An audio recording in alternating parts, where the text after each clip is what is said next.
Nous allons parler aujourd'hui du rôle des corps constitués dans la nation. Voilà, donc c'est un sujet qui est assez vaste. Les rôles des forces publiques pour sauver la France, sauver la France. C'est un beau thème. C'est un beau thème et en présence ce soir, je vais laisser notre ami Sylvain présenter le tableau de ce soir, les présents, et ensuite on enchaînera sur des questions s'il y en a, sur des actualités s'il y en a, et on enchaînera sur ce thème du rôle des forces publiques pour sauver la France. Tout d'abord, soyez les bienvenus. Merci Philippe, merci également à Bruno et à Zolive qui êtes présents pour cette émission du Conseil national de transition. Bienvenue dans La France libre pendant une petite heure. Le Conseil national de transition présente La France libre. Lundi, mercredi, vendredi, 20h30, 22h. La France libre.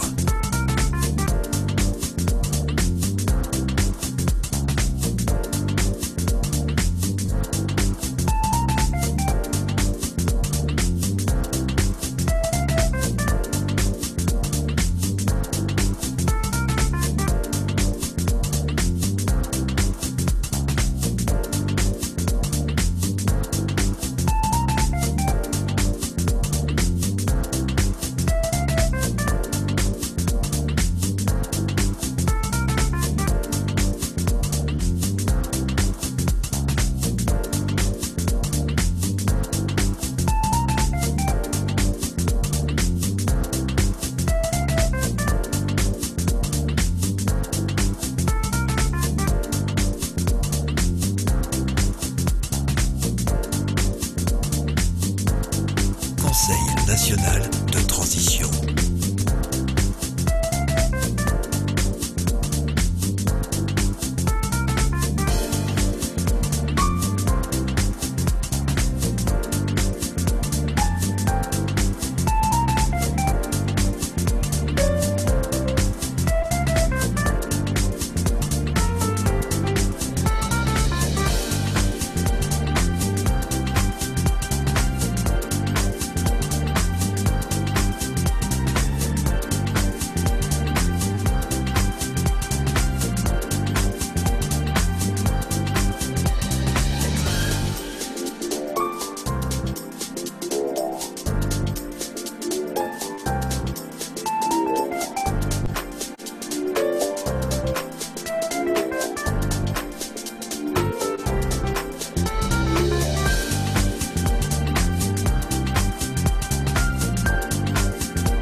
Pour connaître le CNT, il y a les émissions sur YouTube, mais il y a également les sites internet sur lesquels vous pouvez aller, www.conseilnational.tv. Bonsoir à toute l'équipe présente ce soir, Philippe, Bruno et Zolive. Nous allons passer immédiatement à l'information. Bonsoir les amis. Enfin, non, je laisse la parole à Bruno, je crois qu'il y a des choses à nous dire, et puis je la prendrai derrière si Zélie veut bien, avant qu'il ne puisse continuer lui-même. Ok, alors merci Philippe et bonsoir à tous. Je vais commencer tout de suite par évoquer donc la situation de Éric Fioril et de Delphine Cosme. Nous sommes aujourd'hui le 21 juin, c'est le solstice d'été et malheureusement il y a deux personnes qui sont des gens courageux et libres qui vont passer ce début d'été en prison. Il s'agit donc d'Éric Fioril. Pour lui, c'est le 188e jour, donc 6 mois et 5 jours. Et pour Delphine Cosme, ça fait déjà presque une semaine, ça fait déjà 5 jours qu'elle aussi est détenue pour avoir eu le tort, tout comme Éric, de défendre la liberté et de ne pas suivre la pensée unique. Donc, on a une grande pensée pour tous les deux et surtout qu'ils gardent donc, la force et le courage. Euh, je voulais dire quelque chose par rapport à l'actualité parce que c'est vraiment très, très marquant. C'est donc le résultat des élections hier où il y a eu donc plus de 60, presque 70% d'abstention, ce qui montre vraiment que la République en est actuellement à sa fin, qu'elle est en train d'agoniser parce que le peuple n'y croit plus. Le peuple ne croit plus aux politiciens, le peuple ne croit plus au système et le peuple ne se sent plus représenté par ces soi-disant représentants qui en fait représentent une oligarchie où tout le monde se côtoie, tout le monde se connaît et en fait les différences ne sont plus que apparentes. Voilà, donc sinon, donc aujourd'hui, donc je voulais aussi, avant de repasser la parole à Philippe, vous dire une chose importante par rapport au CNT, c'est que le CNT n'est pas un parti politique, il est un mouvement de citoyens non violents qui veut rétablir la vérité sur tout ce qui est caché donc au peuple français depuis des mois, des années et même des dizaines d'années et que les seules armes du CNT, ce sont les gendarmes pour nous aider et que les gendarmes doivent prendre conscience de ce qui se passe. Mais je sais que beaucoup en ont pris conscience déjà, notamment grâce au site Profession Gendarme et à d'autres choses, et notamment aux actions passées du CNT. Par contre, nous avons quand même des armes, mais ces armes, ce sont l'intelligence collective, l'information qu'on diffuse, la vraie information, pas l'information des médias officiels, et aussi une certaine force, je dirais, humaine, qui fait que nous sommes un mouvement qui vraiment agit au niveau de la bienveillance. Voilà. Voilà, donc je vais repasser tout de suite la parole à Philippe. Merci à tous. Oui, rebonjour. Alors, à moins que Olivier veuille intervenir maintenant, je continue rapidement. Oui, oui, donc effectivement, au premier jour de l'été, j'avais prévu d'en parler. C'est une date, c'est le solstice. Ça nous fait basculer dans un temps différent. Bien sûr, il y a eu des orages un peu sur toute la France, notamment hier. Bon, c'est pas forcément très important, sauf si on prend en compte que le climat change par rapport à celui qu'on avait connu les autres années, les années précédentes. Et si on veut bien prendre en considération que ce climat, désormais, il peut techniquement être manipulé, ne le perdons pas de vue. Voilà. Néanmoins, le fait de la pluie, c'est toujours bénéfique parce que la pollution qui vit dans l'air est mise au sol lorsqu'il pleut. Ça a l'air bête de dire ça, mais c'est une réalité et ça permet de mieux respirer en tout état de cause. En une heure d'orage, on a chuté hier de 15 degrés centigrades, ce qui était très, très appréciable. Voilà. Donc, moi, pour l'actualité, je voudrais me tourner vers l'international. J'ai lu, alors je pense qu'il n'y a aucune raison pour que ce soit faux, que l'État d'Ontario au Canada autorise la vaccination des enfants sans que ces mêmes enfants aient besoin, et encore moins les adultes qui veulent les vacciner, de passer par l'autorisation parentale. C'est-à-dire qu'il n'y aurait pas d'âge plancher pour vacciner d'office un enfant qui dirait qu'il est d'accord. La question, c'est comment on fait pour obtenir l'assentiment d'un gamin de 3 ans, de 4 ans, de 5 ans, de 10 ans, pour lui dire, bah, mon petit gars, ma petite jeune fille, une petite fille, on va te vacciner. Alors déjà, moi, quand j'étais enfant, je me souviens de m'être fait vacciner une fois. Il a fallu me tirer par les bras, par les jambes et par les pieds. C'était compliqué. Alors comment on fait aujourd'hui pour... Donc, on peut imaginer tous les subterfuges du monde. On peut imaginer qu'on les attrape avec des bonbons, qu'on les attrape avec des glaces, qu'on les tente, en quelque sorte, en échange d'un plaisir fugace. Et ils auront droit à leur petite vaccination, et sans que les parents soient forcément au courant de ce qui se passe. Alors, ça se passe en Ontario, c'est pas la France, c'est pas dans toutes les régions du Canada non plus. Mais ça peut arriver dans nos pays très, très prochainement. Sachant que le Canada est un petit peu en pointe dans bien des domaines en ce qui concerne la seringue, je dirais. Donc voilà. Donc on peut tout imaginer. Je ne sais pas ce qui s'est passé ou pas passé. De toute manière, même s'il y a des témoignages, ils sont difficiles à vérifier, mais on peut assez facilement imaginer jusqu'où on peut abuser de cette situation, tant qu'on peut abuser de la confiance d'un enfant et lui faire accepter des choses sous l'autorité d'un adulte qui a une autorité de fait vis-à-vis d'un enfant, et ainsi se retrouver vacciné alors qu'on ne l'a pas souhaité, on ne l'a pas demandé, que les parents n'ont pas eu d'autorité parentale à faire valoir en l'occurrence, car c'est considéré dans ce pays comme une avancée de la liberté de faire en sorte qu'un enfant en bas âge prenne lui-même la décision d'avoir la seringue ou de ne pas l'avoir. Voilà, donc à méditer, à méditer, à méditer. En ce qui concerne les corps constitués, donc qui est notre sujet de maintenant, je crois que Bruno a pas mal divulgué de choses et même presque spoilé, hein. C'est-à-dire qu'il ne se passera rien sans que les corps constitués, que sont l'armée, la police, la gendarmerie, les douaniers et les pompiers, ne soient eux-mêmes à pied d'œuvre, ne soient eux-mêmes conscients d'un certain nombre de choses. Donc, soit grâce à notre action d'information en interne chez eux, qui est une première solution, que nous avons mise en œuvre et que nous continuons de mettre en œuvre, c'est-à-dire une action d'information auprès des forces de l'ordre, et en particulier de la gendarmerie. Pourquoi la gendarmerie? Parce que, c'est elle qui est au contact des citoyens, c'est elle qui est chargée de les protéger et qui, au premier chef, est concernée par cette protection.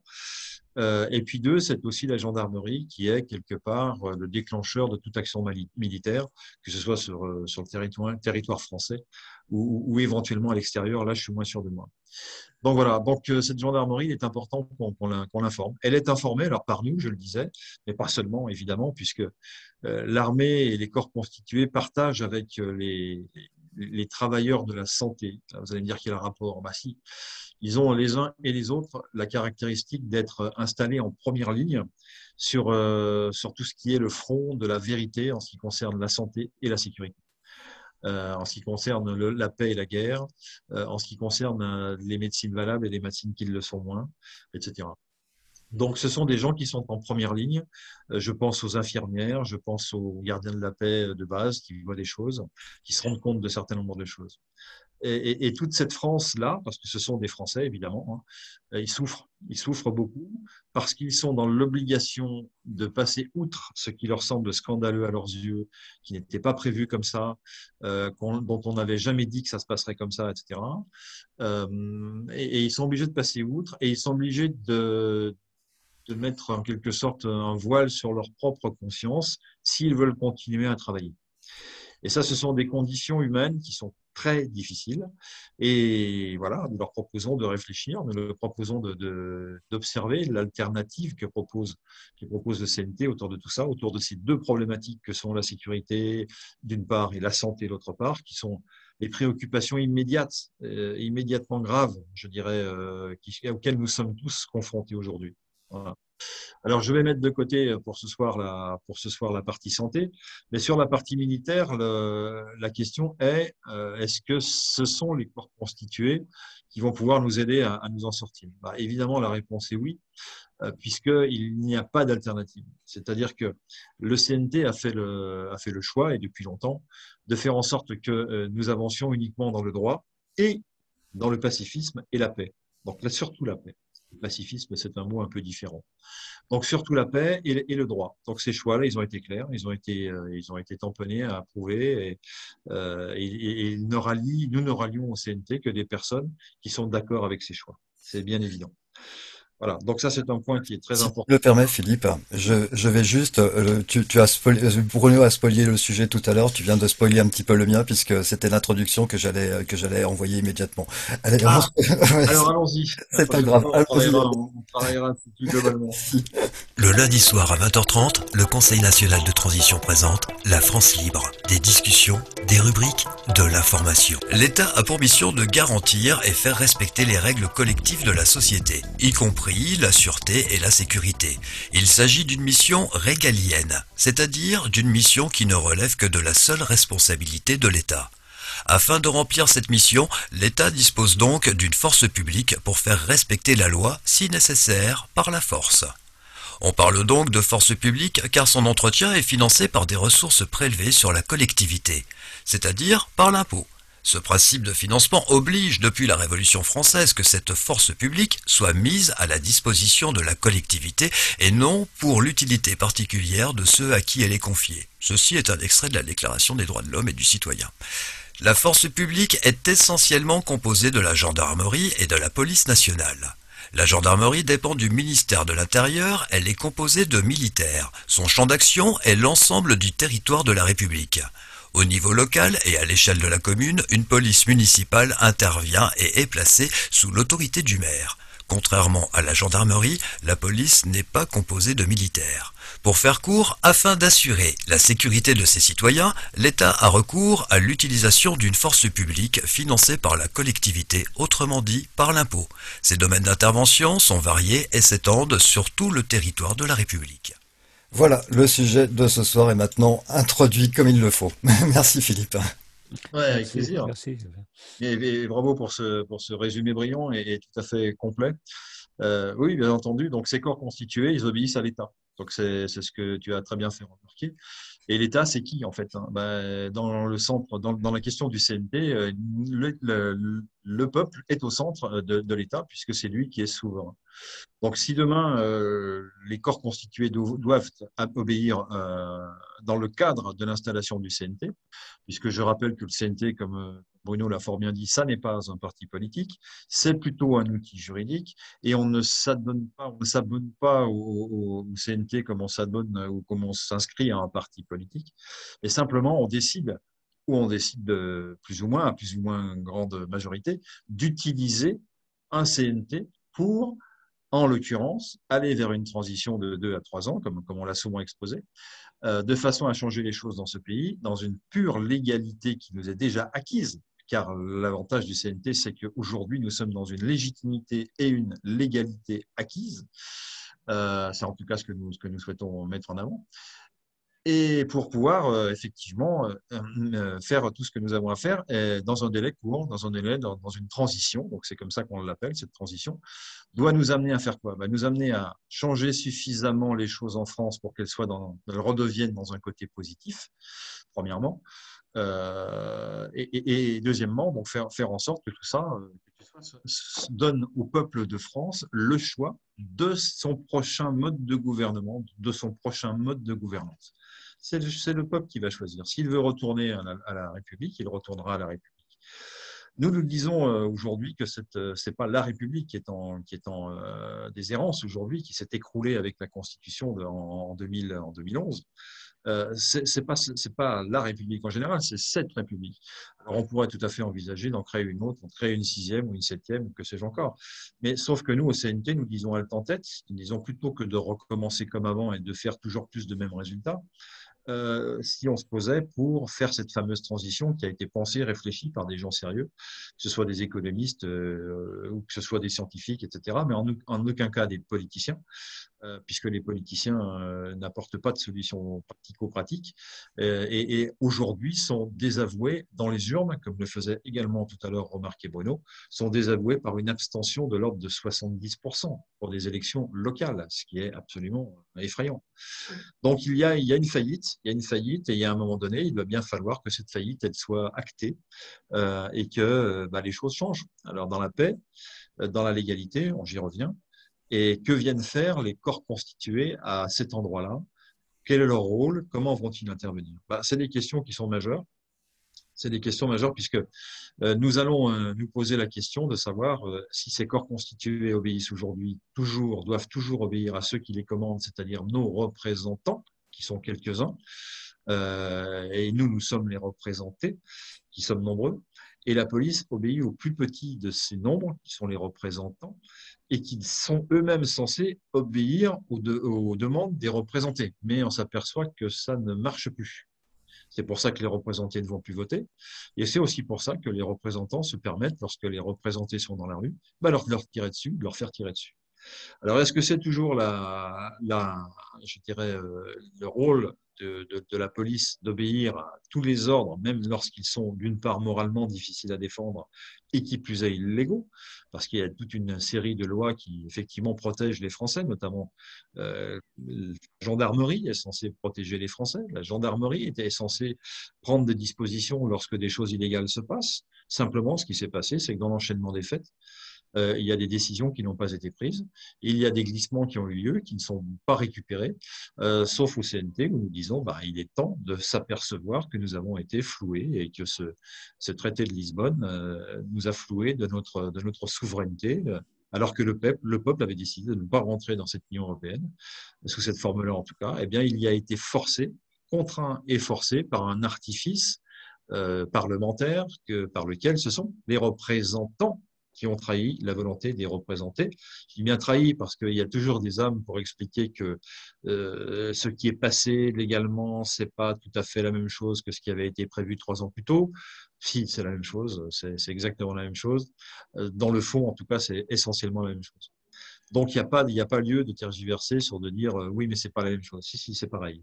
Donc, ce qui a été refusé par le peuple dans un référendum a été à nouveau repassé positivement, donc voté par les représentants, ce qui constitue un déni de démocratie, clairement. Donc voilà où nous en sommes. Alors, quel est le rôle des corps constitués? Ben, évidemment, les corps constitués, ils doivent obéir, ils doivent savoir à qui ils doivent obéir. S'ils ont le sentiment que les choses continuent comme avant, que les Français sont dans la rue de temps en temps, mais que c'est pas très grave parce qu'ils sont très râleurs, les Français, on le sait, hein, de longue date. Et tant que tout n'est pas à feu et à sang, c'est que tout va bien. Hein, voilà. Et que la politique se continue traditionnellement dans la rue dans ce pays. Hein. Et puis en plus, quand il fait beau, voilà, les gens ont tendance à vouloir sortir. Il y a cet aspect-là. Mais pas seulement, évidemment. Il y a eu des revendications financières, il y a eu les Gilets jaunes, on va en reparler rapidement, qui était une revendication spontanée, qui était une revendication fondée sur des bases financières, sur ce qui concerne notamment les prix des carburants. Au départ, souvenons-nous, c'était ça, hein, on revendiquait les Gilets jaunes à cause du prix des carburants qui avait beaucoup monté et qu'il s'agissait de faire baisser. Total des courses, à la sortie, les prix des carburants ont augmenté. Et puis tout a augmenté avec cette pandémie qui a suivi le gilet jaune, comme s'il y avait une sorte de mise en scène ou de théâtre qui s'animait devant nous. Les gilets jaunes d'abord, puis après la pandémie, puis après la vaccination obligatoire, et puis quoi d'autre? Et puis après la 5G, j'oubliais. Donc c'est véritablement un scénario qui se déroule devant nous. Je dis pas forcément qu'il est calculé, je dis que c'est un scénario réel, quoi, vraiment, qui se déroule devant nous. Et ce scénario, bah, il est un petit peu emballant au sens où il s'accélère et plus il s'accélère, moins nous, les gens, les fameux représentés, moins nous avons l'impression d'avoir barre sur les événements. Hein, et nous faisons de plus en plus confiance à celles et ceux qui, au milieu de ce scénario, nous disent tous les jours, premièrement, attention, la pandémie, ça va être pire demain. On relâche là pour l'instant, on relâche, tout va bien, mais demain, vous allez voir, ça va être pire. Donc, on est dans l'inquiétude, on anime des peurs qui sont réelles ou pas réelles, on ne sait pas, enfin qui correspondent à quelque chose de réel ou pas. C'est tout à fait compliqué de savoir le vrai du faux, même si nous avons nos sources au sein du CNT et d'autres aussi. Bon voilà, donc ce qui est important, c'est de se demander à quel moment est-ce que les forces de l'ordre doivent envisager que peut-être il y a des choses qui fonctionnent pas très bien dans l'articulation de leur mission, à savoir est-ce qu'ils sont véritablement pour la part de la gendarmerie dans leur mission de protection et d'information, protection du peuple, hein, je précise évidemment, pas de protection des personnes en haut lieu, ce ne sont pas des sociétés privées de protection, rappelons-le, ce sont des sociétés publiques, enfin des sociétés publiques, car c'est une société publics qui sont censés protéger justement le peuple. Voilà. Donc ça, il faut le rappeler. La police, ben, tout à fait vrai, ce que disait tout à l'heure, ce que disait Sylvain. La police, qui elle n'est pas un organisme militaire, elle dépend du ministère de l'Intérieur, et elle, en revanche, elle est censée protéger bien entendu le gouvernement par un certain nombre d'informations, par un certain nombre de règles qu'elle met en place. Bah, cette police, c'est pareil, on a constaté des dérives, hein, c'est-à-dire qu'on est tous d'accord dans un pays policé, comme on disait au temps de Voltaire, un pays policé, c'est un pays où il y a une police, hein, tout simplement. Ça veut dire que là où il y a une police, il y a une civilisation, ce qui est normal. Après, c'est l'équilibre de cette police. Dans quel sens va-t-il? C'est-à-dire, est-ce qu'elle est là pour chasser des gens qui sont malfaisants et malveillants vis-à-vis du plus grand nombre, ou bien est-ce qu'elle est là pour servir les intérêts d'un petit nombre de représentants? Voilà, ça c'est les questions et la question est posée.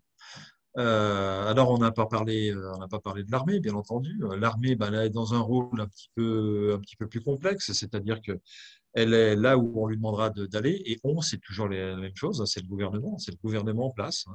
Alors, est-ce que l'armée a des choses à dire sur le gouvernement en place? Bah, normalement, non, mais il est possible qu'il y ait des dissensions entre le chef des armées, qui est le président de la République actuellement dans l'institution telle que nous la vivons, et puis il peut y avoir cette dissension entre ce président de la République d'une part, et puis le chef des armées militaires. C'est arrivé, on a vu lors d'un 14 juillet, il n'y a pas si longtemps, un un général des armées, du corps d'armée et toutes les armées, qui a été tout simplement limogé. Alors, il y avait sûrement des choses qui se passaient pas bien entre ces deux personnes. Et comme c'est le pouvoir civil qui a évidemment la main sur le pouvoir militaire, c'est ce général qui est parti. Et il a été remplacé par un autre qui, bizarrement, très récemment, a donné également sa démission en disant quoi? Il a dit, écoutez, moi, je suis militaire, moi, je suis pas nommé pour vacciner les gens. Tiens, c'est étrange comme réflexion. Vacciner les gens, c'est pourtant très salutaire, hein. Si on écoute les médias, il faut absolument tous se vacciner. Il faut que on nous dit que c'est bien, que les effets secondaires c'est extrêmement rare, c'est à la marge, que le reste c'est du complotisme.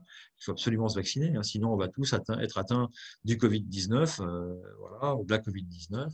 Et que ça va être très grave. Alors bon, aujourd'hui, il y a des gens qui disent que c'est un rhume, hein. Donc moi je dis ça, je ne dis rien. Donc, tout ça pour dire quoi? Pour que le général qui nous dit je ne suis pas général des armées pour vacciner les gens, à mon avis, ça n'engage que moi, mais il doit savoir des choses sur le vaccin que le commun des mortels ne sait pas. Et ça serait intéressant de lui demander lesquelles. On pourra lui demander lesquelles. Je profite de cette tribune, parce qu'il vaut bien nous informer, parce qu'on est à la recherche d'informations de la part de gens qui ont l'autorité, en l'occurrence militaires, donc c'est quand même des gens sérieux, et qui ont décidé de donner leur démission parce qu'ils n'étaient pas là pour vacciner les gens. C'est ce que j'ai vu, hein, donc je répète ce que j'ai vu à la télé. Hein. Mais ça laisse à réfléchir. Donc, on assiste à quoi? On assiste à une série de départs de gens qui ont sûrement d'excellentes raisons et qui s'en vont parce que, à cause du vaccin, parce que pas d'accord avec je ne sais quoi. Ça marche bien avant, mais là, ça a l'air de coincer un petit peu dans les rapports entre le pouvoir civil et le pouvoir militaire. Bon, ça coince. On s'aperçoit qu'en gendarmerie, quand on écoute des gendarmes, que ce soit dans l'exercice de leurs fonctions ou que ce soit autour d'un verre lorsqu'ils ont quitté l'uniforme et qu'ils sont ouverts à la discussion, on en connaît, qu'il y a des états d'âme. Il y a des états d'âme. On a cité tout à l'heure, Bruno a cité un document qui s'appelle Profession gendarme, qui est un document très intéressant. Quand on demande aux gendarmes, la plupart du temps, il lève les yeux au ciel en faisant mine de réfléchir. Ah oui, j'en ai entendu parler. Donc, effectivement, on se rend bien compte que officiellement, ils ne sont pas encouragés à aller s'abreuver à la source de cette information-là. Mais que officiellement, j'ai l'impression que c'est le bambou qui leur permet de respirer lorsqu'on a la tête sous l'eau, car ils ont la tête sous l'eau. Et voilà. Et c'est avec ce genre d'entité qu'ils peuvent non seulement savoir les choses, mais ils les savent déjà puisqu'ils seront au contact du terrain et des réalités. Mais ils comprennent comment elles s'articulent les unes avec les autres. C'est ce que propose cette profession gendarme qu'on trouve sur Internet. Donc voilà, donc ça, on a cité l'armée, là je viens de parler de la gendarmerie, la police, moi j'ai un exemple très concret de policiers qui sont dans le cadre d'un malaise policier, hein, voilà, et qui disent lorsqu'ils sont employés dans un aéroport pour faire pression sur un groupe de passagers qui arrivent d'un pays entre guillemets exotique, dont on n'est pas très sûr qu'il a su correctement faire le test PCR à tous ces braves gens qui arrivent sur le territoire français. Et on dit à ces gens qui pourtant ont déjà été testés au départ, qu'ils vont être retestés un deuxième coup en PCR. Alors les gens, on vient d'être testés, il se passe quoi, etc. Et puis certains se rebellent en disant non, je ne suis pas d'accord pour des raisons personnelles, car j'ai pensé. Et là, la police intervient, elle isole la personne ou les personnes, venez me voir. Alors là, on a l'impression qu'elles vont pas les passer à tabac, mais leur passer un savon. Et pas du tout. Pas du tout. C'est-à-dire que les policiers ils sont là pour leur dire, vous savez, messieurs, dames, vous n'êtes pas d'accord pour vous faire vacciner, c'est tout à fait votre droit. Bon, parce qu'on avait l'impression que c'était obligatoire. Il y avait les pompiers, il y avait la police, il y avait même la gendarmerie pour obliger des passagers non seulement pacifiques en tout état de cause, qui venaient d'un pays étranger, pour les obliger à passer à un test PCR sur le territoire français à l'arrivée en France. Voilà. Et donc ces gens se voient dire ou s'entendent dire par les gentils policiers, vous savez, vous n'êtes pas obligé. Par contre, on va faire un document dans lequel on déclare que vous n'avez pas voulu. Pas de problème. Donc ils n'ont pas voulu. Alors c'est passible d'une amende. C'est pas grave, on paiera l'amende, etc. Et puis on contestera l'amende, et puis voilà. Et donc c'est parti dans une contestation. Et puis ces mêmes policiers disent, mais vous savez, messieurs, dames, on voit ça, on n'en peut plus, quoi. Et moi j'en suis, en tant que policier, à me dire que je ne sais pas si je vais rester dans la police. Et ça, c'est un témoignage direct que j'ai là. Donc, on voit qu'il y a des malaises. Alors, on peut toujours dire c'est à la marge, c'est pas représentatif de tout, machin, etc. Si, c'est représentatif, c'est pas tant à la marge que ça, et surtout, c'est en croissance. Voilà. Alors, on en revient à la question originale. Quelle est la part de l'intervention des corps constitués pour changer les choses en France? Ben, elle est majeure. Sans eux, on ne pourra rien faire. Donc, il faut une prise de conscience de deux choses. Que les choses ne tombent pas très, très, très rond, que les chefs de ces armées, police, gendarmerie, etc., en soient non seulement conscients, mais qu'ils y soient touchés dans leur chair, et qu'ils constatent que leurs troupes sont en malaise, qu'ils constatent que les Français sont en malaise, qu'ils constatent qu'eux-mêmes ne sont plus traités comme on l'était avant.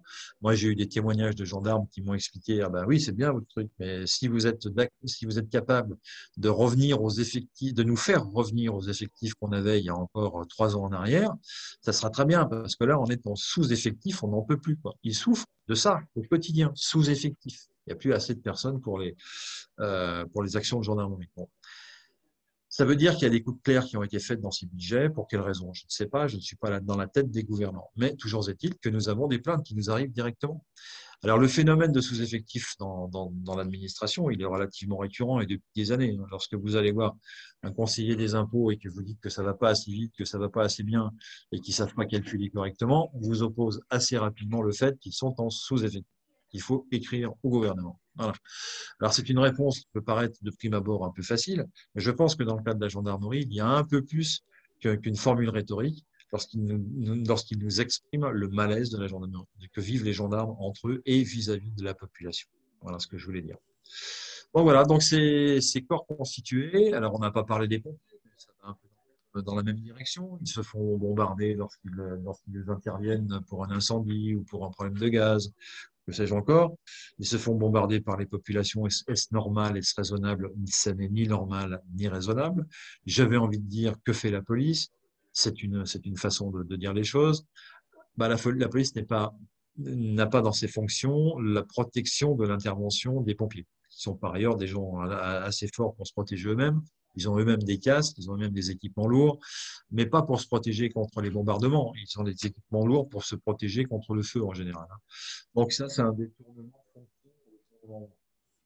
en quelque sorte d'objet, parce que leur casque et leur cuir, leurs vêtements plutôt, aujourd'hui leur servent plus à se protéger des projectiles que de se protéger d'un incendie.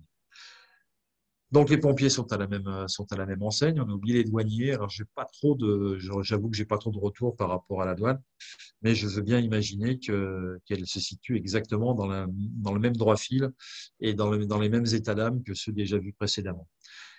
Donc, qu'est-ce qui nous manque derrière tout ça? C'est une envie. Oui, certes, c'est ce qu'ils ont envie de continuer. Oui, bien sûr qu'ils ont envie de continuer, parce que s'ils ne continuent pas, ils ne seront pas payés à la fin du mois. S'ils ne continuent pas, ils ne monteront pas en grade. S'ils ne continuent pas, ils n'ont pas de chance de quitter le quartier malfamé dans lequel ils ont été nommés lorsqu'ils étaient jeunes, etc., etc. Donc, ils sont obligés de continuer. Mais s'ils voient une fenêtre, s'ils voient quelque chose qui leur fait dire que eh bien, il y a peut-être des solutions, il y a des solutions politiques où on leur promet qu'ils seront non seulement traités à leur juste valeur, mais qu'ils reviendront au centre de la donne et qu'ils redeviendront ce qu'ils ont toujours été, c'est-à-dire pour les gendarmes, une aide à la population et un secours et une protection de la population, et pour la police, chasser les vrais bandits et non pas les gens qui manifestent dans la rue. Voilà.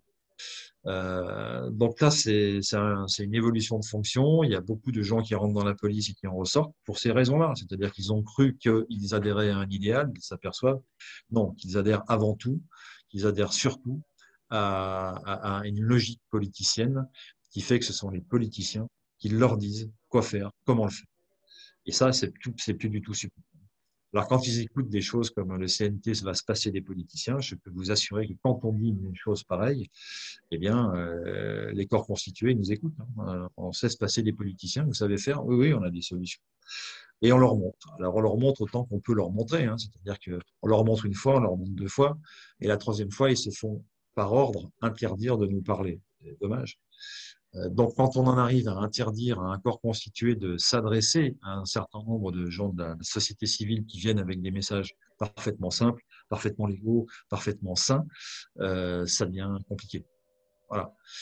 Donc, de toute manière, quoi qu'il doive arriver demain dans ce pays ou dans d'autres, puisqu'il y a un certain nombre de pays, j'ai vu des chiffres impressionnants. J'ai lu qu'il y avait dans le monde actuellement plus d'une quarantaine de pays qui étaient confrontés à plus qu'une grogne de leurs ressortissants par rapport à ce qui se passe en ce moment. Alors évidemment, je vais revenir sur le confinement, je vais revenir sur la vaccination, je vais revenir sur les contraintes du confinement, je vais revenir sur comment appelle-t-on ça, du couvre-feu du soir, enfin toutes ces choses-là qui sont des limitations de liberté à cause de motifs qui restent flous aujourd'hui. Ce sont des motifs médicaux, ce sont des motifs sanitaires, mais dont on apprend par ailleurs avec des professionnels de la santé que ce sont des motifs bizarres, quoi, pour pas dire autre chose, selon leurs propres termes. Donc voilà, donc il y a des questions à se poser, il y a des glissements, il y a l'idée que dans les seringues, il y a des choses qui peuvent modifier un certain nombre de choses au niveau génétique chez nous. Pourquoi, comment, je ne vais pas rentrer dans ce détail-là, c'est pas le sujet ce soir. Mais si on veut modifier les choses, et s'il y a autant de pays qui sont dans une logique d'agitation, on va dire ça comme ça, ou en tout cas de contestation du gouvernement. J'ai entendu récemment qu'en Allemagne, il y a un journal qui s'est excusé en disant qu'il a été obligé de répandre une propagande gouvernementale sur un sujet précis et qu'il s'en excusait, qu'il présentait ses excuses à ses lecteurs. C'est quand même, ça on ne le voit pas en France, pas encore, ça viendra sûrement, mais pour l'instant, c'est pas encore à l'ordre du jour. Donc voilà, donc il y a des choses lourdes et graves qui se passent dans des pays pas exotiques, pas l'Afrique, pas seulement l'Afrique ou l'Asie ou l'Amérique du Sud. Ça se passe dans nos pays occidentaux, nord-occidentaux. Donc les choses, elles sont en train de bouger toutes seules. Moi, j'ai envie de dire au CNT, on a des idées, on a fait des commissions, on a l'idée précise de ce qu'on veut construire, d'où on veut se projeter, dans quel type de société on veut vivre. Et je crois que c'est ça qu'il faut faire, c'est passer à la créativité plutôt qu'à la critique ou pas content, pas content, avec lequel on n'obtient rien d'autre que des LBD dans la figure ou des augmentations de kérosène là, ou de carburant. Là où on cherchait à avoir des diminutions de prix, on a des augmentations de prix. Donc c'est mal, ça n'a pas fonctionné, quoi. Donc voilà, donc quoi qu'il arrive, rien ne se fera évidemment sans que les corps constitués soient aux premières lignes. Ça se passera, à mon sens, sur ce que j'appelle moi le tapis vert, c'est-à-dire qu'il n'y aura pas, j'espère bien, pas de violence, et qu'il y a une partie des corps constitués qui a déjà pris connaissance d'un certain nombre de choses qui sont louches, bizarres, qui a sûrement pris en main son destin et qui va probablement nous montrer de quoi les corps constitués français sont capables également. Et nous, on sera là pour les accueillir. On n'est pas un parti politique, encore une fois, mais par contre, on est l'outil disponible pour que, à tout moment, ils puissent s'appuyer dessus en disant, voilà, on a une solution politique alternative dans laquelle le peuple français est concerné dans son entièreté, dans une logique démocratique qui n'a jamais été vue jusqu'à maintenant et qui semble, au vu de ce qu'on nous montre, tenir drôlement bien la route. Voilà. Donc, si demain une occasion se présente de pouvoir mettre tout ça en œuvre en faisant une bascule, on n'a pas besoin d'être majoritaire à 51%, c'est pas comme ça que ça marche. Mais s'il s'avère que nous gouvernants, on souhaite passer la main ou se sentent à l'aise dehors que dedans, eh bien, je pense que les remplaçants seront fondés à faire des belles choses au travers d'une logique du CNT qui est encore une fois un outil à la portée de tous et ouvert à tous et qui permet à tous les Français de travailler à leur propre bonheur. Voilà ce que je peux dire. Donc, bienvenue et courage au corps constitué. Alors Philippe, moi je voulais rajouter à ce que tu disais une référence historique et puis en même temps le fait que nous sommes au XXIe siècle. Normalement, quand on veut changer un système, bon, vous avez en France le Gaulois réfractaire. Le Gaulois réfractaire, il est toujours en train de critiquer en disant on ne peut plus rien faire avec les politiciens, ils ne nous respectent pas, il faut changer tout ça, mais ça reste au stade des paroles.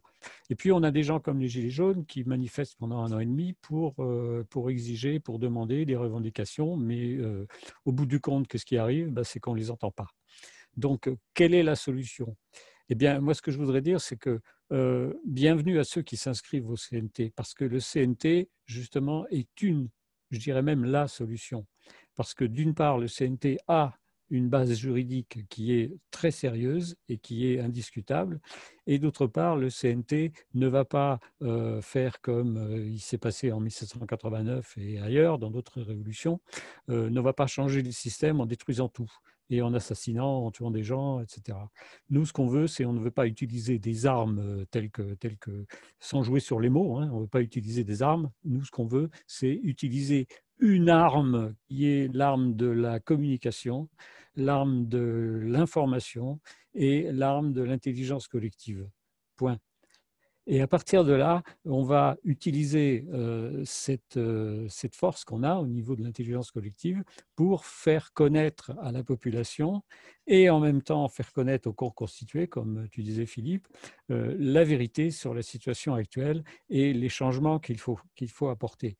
Et c'est un travail qui est un petit peu de longue haleine, c'est vrai, mais d'un autre côté, les choses avancent petit à petit et un jour, il va y avoir peut-être dans très peu de temps une prise de conscience globale et ce que je dirais donc comme en physique quantique, un moment où les choses vont basculer. On va atteindre une masse critique et à partir de là, tout le monde va prendre conscience, tout le monde va s'éveiller. Et c'est très important donc de le faire savoir, c'est très important de le comprendre. Parce qu'à partir du moment où quelqu'un s'inscrit, devient membre du CNT, eh bien, il peut être rassuré, il peut être tranquille, on n'est pas un mouvement violent.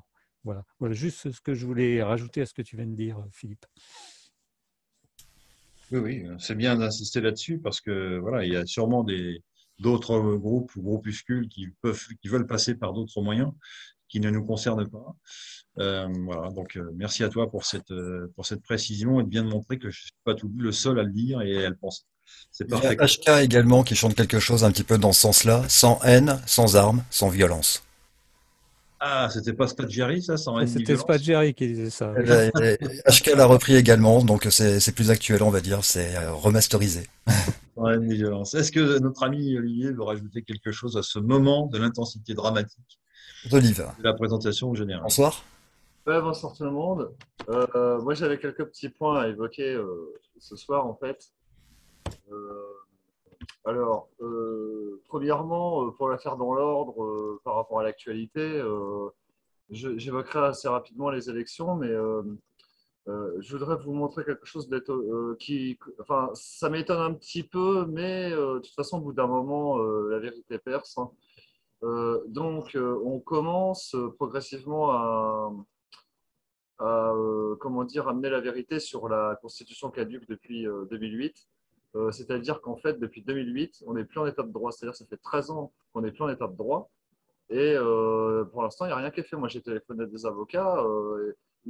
Aucun, enfin en tout cas, dans tous les retours d'avocats, il n'y en a aucun qui réfute le fait que la Constitution est caduque. Par contre, ben, ils se disent, bon, nous, on n'est pas spécialisé dans le constitutionnel, donc enfin, ils cherchent toujours une excuse pour fuir la recherche de solutions qu'on leur emmène avec le CNT, puisque depuis 2015, du coup, là, on est en position de récupérer l'état de droit, puisque le Conseil national de transition s'est déclaré dans cette année 2015. A priori, depuis 2015, on aurait dû rétablir l'état de droit. Donc, c'est pareil, là, ça fait 6 ans. Moi, à mon sens, je pense que c'est le moment cette année de prendre le dessus, clairement, puisque là, comme le disait Bruno, la République, elle est clairement en train de tomber. En tout cas, elle est périmée, quoi. En tout cas, ça, c'est clair. C'est un constat. Alors, justement, pour vous montrer, alors ça dure 3 minutes, donc ça va, je pense que c'est pas trop long. Pour vous montrer que ça a percé au niveau des médias, on appelle ça, c'est plus simple pour parler des médias de masse, en fait. Euh, sur RT France, il y a Putsch Média. Alors, moi, je trouve que Putsch Média, c'est un média donc indépendant sur Internet. En fait, il a une certaine notoriété qui lui permet de s'infiltrer justement dans les médias de masse. Donc, je pense que lui, il fait un très bon travail. Il essaye d'emmener la vérité dans les médias de masse. Et là, je trouve que c'est un bon coup de maître, ce qu'il a fait là. Mais il a quand même pas dit clairement que la Constitution était caduque. Mais disons que cette abstention, pour lui, c'était clairement la conséquence du rejet du référendum de 2005. Donc là, que ça monte dans les médias, ça m'a interpellé. Et il faut absolument que vous voyez ça, quoi. Alors, je vais essayer de mettre ça avec le son. Normalement, c'est bon. J'ai dit que c'est un acte politique, j'ai parlé aussi d'insurrection populaire silencieuse, et aujourd'hui on voit bien que c'est, moi je vais le dire, c'est un gros bras d'honneur à toute la classe politique. J'en parlais tout à l'heure en introduction. Quand vous avez des Xavier Bertrand, vous avez des Laurent Wauquiez, ou des Aurore Berger, ou d'autres pour le coup, qui finalement essayent de lénifier le discours en disant oui on a gagné mais pas tellement, enfin, on a gagné mais finalement l'attention n'en parle pas trop, c'est terrible d'entendre ça, c'est absolument terrible. Et quand j'entends aussi certains éditorialistes, alors je vais pas aller faire comme mon confrère, ce cher Alexis, mais j'ai entendu aussi sur une chaîne concurrente, vous avez des gens qui vous disent effectivement, oh, vous comprenez, les gens ils râlent en permanence, mais pour ceux qui veulent des référendums, vous comprenez, quand on voit une abstention sur 10%, il ne faut pas faire des référendums parce qu'à un moment donné, il y aurait une abstention pareille. Mais on se rend compte que finalement, où on veut mettre la démocratie dans ce pays, et je suis désolé, je vais être encore en accord avec mon confrère Poulain, bien entendu, là-dessus, parce que c'est extrêmement grave, et maintenant on va essayer de nous trouver, j'ai même entendu sur une chaîne concurrente, qu'il n'y avait pas suffisamment de bureaux de vote dans ce pays. On nous a dit qu'il n'y a pas suffisamment de bureaux de vote, donc finalement, vous savez, les gens ils peuvent pas aller voter, il faut qu'ils se déplacent. Enfin, il y a des bureaux de vote partout dans ce pays. Mais pour répondre à votre question, Nadège, aujourd'hui, c'est une claque, un acte politique, une insurrection populaire silencieuse contre cette classe politique dans son ensemble. Et je renvoie nos téléspectateurs. Pour moi, le péché originel, c'est 2005, c'est le traité constitutionnel. Et à ce moment-là, les Français se rendent compte, ils se rendent compte de quoi? Que même sur un référendum crucial, fondamental, sur ce traité constitutionnel dont Nicolas Sarkozy a fait passer, c'était le traité de Lisbonne en 2008 au Congrès de Versailles, finalement, la classe politique dans son ensemble, chers amis, s'est assis sur la souveraineté du peuple français. Qu'est-ce que vous voulez que ça donne aujourd'hui dans ce pays pour des régionales? Donc aujourd'hui, c'est vraiment une claque absolue à la classe politique, et les premiers discours que j'ai entendus entre 8h et 8h15 me laissent que peu d'espoir sur la pertinence des analyses par rapport à la démocratie. Parce qu'effectivement, Alexis a raison. Très sincèrement, qu'est-ce qu'on a après ça? Qu'on va attendre quoi? On va attendre d'avoir 90% d'abstention prochaine. Enfin, on marche sur la tête, et j'ai pas l'impression, très sincèrement, qu'à un moment donné, notre classe politique dans son ensemble va bien comprendre ce qui se passe. Il va falloir, et je le disais dans mon édito de jeudi matin, il va falloir que tout ce petit monde se remette à la raison. Il va falloir que ce pays, cette population, à un moment donné, puisse voter et ait l'impression, et surtout ait l'impression qu'un vote est utile, qu'une voix est une voix, et qu'un vote est utile pour un changement de politique. Quel que soit notre bord politique à toutes et à tous, quel que soit notre bord politique, il y a une démocratie dans ce pays et il faut la respecter. Mais une nouvelle fois, très sincèrement, j'ai pas l'impression que notre classe politique ce soir va bien comprendre. Donc on met des sondages, on met des chiffres, on met si, mais c'est 44,5 millions d'électeurs, Nadège, et il y a à peine même pas 15 millions de gens qui ont voté ce dimanche. C'est absolument effrayant pour un pays comme la France. Voilà un peu, donc je suis tout aussi énervé que ce cher Alexis Poulain. Voilà. Bravo. Deux claques politiques en une semaine. Il y a beaucoup d'événements en France. Merci, Ouais. Yves, merci. Merci, Olive. Un petit truc. Sachez que l'Algérie, récemment, ils ont voté. Et alors, on peut faire un concours d'abstention dans les pays. Et eux, ils ont obtenu 90% d'abstention pour un vote présidentiel, il me semble, même carrément. Donc, voilà. Alors, et donc, je voulais juste dire que c'est l'article 16 de la Déclaration des droits de l'homme et du citoyen de 1789 qui, suite à la violation des droits des peuples à disposer d'eux-mêmes par Nicolas Sarkozy en 2008 en imposant le traité de Lisbonne, a violé le droit des peuples à disposer d'eux-mêmes puisqu'il a violé la décision du peuple français à ne pas rentrer dans cette Union européenne. Avec cet article 16, ça nous dit qu'il n'y a plus de constitution. Donc, par contre, je voulais juste conclure, pourquoi faire des élections en l'absence de constitution? Très bonne conclusion. Voilà. Bravo. Tout est dit. Eh bien, je vous remercie les amis. Merci Bruno, merci Philippe pour ce brillant exposé. Merci également à toi, Olive, pour ce bel exposé aussi. On aura le plaisir de vous informer mercredi à 20h30. En attendant, eh bien, nous sommes le 21 juin. Si vous voulez fêter la musique, profitez-en, fêtez la musique. Quant à nous, eh bien, mercredi prochain, donc à partir de 20h30. Merci beaucoup. Excellente soirée. Au revoir. Le Conseil national de transition présente La France libre. Lundi, mercredi, vendredi, 20h30, 22h.